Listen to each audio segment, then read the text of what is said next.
পৃথিবীর মধ্যে চলাচল করো। আচ্ছা বলো তো, তুমি অহংকার করা আছে বাকি? রব্বুল আলামিন এভাবে বলছেন, হাল আতা আলাল ইনসানি হিনুম মিনাদ দাহরি লাম ইয়াকুন শাইয়্যাম মাযকুরা। রব্বুল আলামিন বলেন, মানুষের জীবনে এমন একটা সময় আছে নাকি যে সময়টাতে মানুষের উল্লেখ করার মতো তার কিছুই ছিল না? না ছিল নাম, না ছিল গ্রাম, না ছিল কোনো ঠিকানা, কিছুই ছিল না।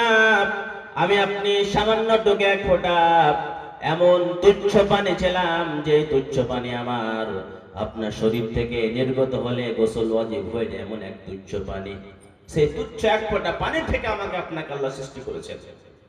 যে তুচ্ছ পানি আমার আপনার শরীর থেকে নির্গত হলে যেটা গোসল ওয়াজিব হয়ে যায়, সেই পানি থেকে আমার আপনার সৃষ্টি। আবার অহংকার কিসের অহংকার? অহংকার দেখান কেন? এত তুচ্ছ পানি থেকে আল্লাহ আপনাকে আমাকে সৃষ্টি করেছেন, আবার অহংকার দেখান। রব্বুল আলামিন বলেন, গোলাম তোমাকে আমি সেই তুচ্ছ পানি থেকে সৃষ্টি করেছি। আমরা সেই তুচ্ছ পানি থেকে সবাই সৃষ্টি হয়েছি। আমি আপনি কত দুর্বল আপনাকে আমি দেখাই যে রব্বুল আলামিন যখন ওই এক ফোঁটা তুচ্ছ পানিকে মায়ের গর্ভে দিলেন, সেই গর্ভে থেকে 9 মাস 10 দিন বা 10 মাস 10 দিন যখন মায়ের গর্ভে থেকে রব্বুল আলামিন আমাকে আপনাকে পৃথিবীর মধ্যে আনলেন, সেই সময় দেখেন আমার আপনার অবস্থা কি ছিল।